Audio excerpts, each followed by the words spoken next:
Vote তো চলে এলো, কাকে দেবে ভাবছো? কাকে আবার? যে আমাদের দেখছে তাকেই দেব। মাসে মাসে টাকা দিচ্ছে, এটা তুমি আমাকে দাও না। আমার পড়াশোনার খরচা, আমার ফোন, এটা আমার বাবা আমাকে দিতে পারতো না, সেটা দিয়েছে।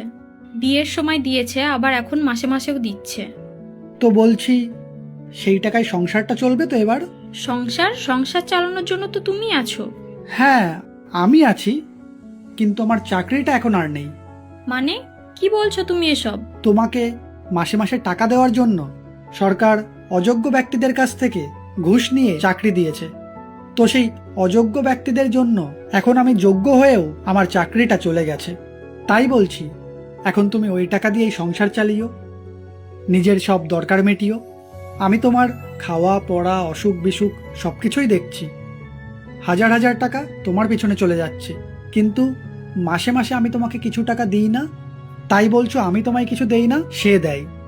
আমাদের ছেলেটা পড়াশোনায় এতটা খারাপ কেন? পাশ ফেল নেই তাই। ও জানে পড়াশোনা না করলেও প্রতি বছর ক্লাসে উঠেই যাবে। তাহলে পড়াশোনা করে কি লাভ? আর এমন শিক্ষায় ও শিক্ষিত মূর্খ হচ্ছে দিন দিন। তুমি বলছো তোমার পড়াশোনার জন্য খরচ, তোমার ফোন তোমার বাবা দিতে পারতো না, সেটা সে দিয়েছে। আমাদের ছেলেকে আমি দিতে পারবো ফোন, তবু আমি দিতে চাই না, কিন্তু সে দেবে। তারপরে সেই ফোনের রিচার্জের খরচাটা কিন্তু প্রতি মাসে আমাকেই দিতে হবে, সেরকম তোমার বাবাকেও দিতে হয়েছে। তো এখন আমার কাছে কাজ নেই, ফোনের রিচার্জ, তোমার খরচা, সংসার খরচা, কোথা থেকে আসবে এত টাকা?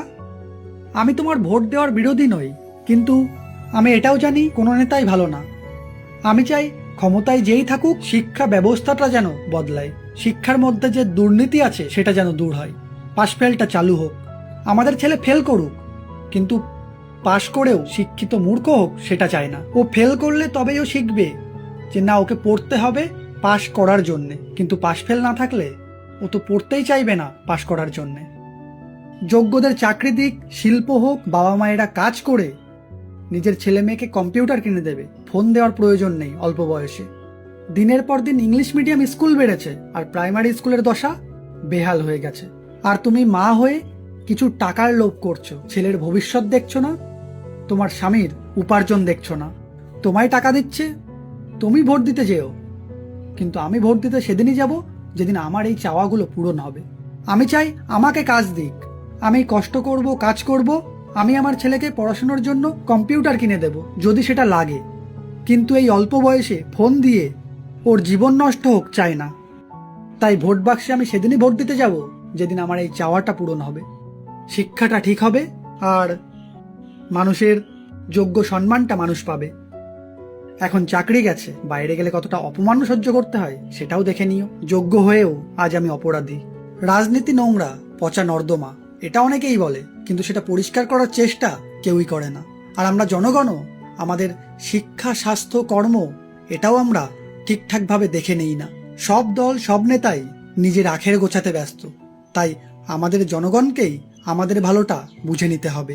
ক্ষমতায় যেই থাকুক তার কাছ থেকে শিক্ষাটা চেয়ে নাও, স্বাস্থ্যটা চেয়ে নাও, কর্মটা চেয়ে নাও। সে দিতে না পারলে বিকল্প পথ বেছে নাও।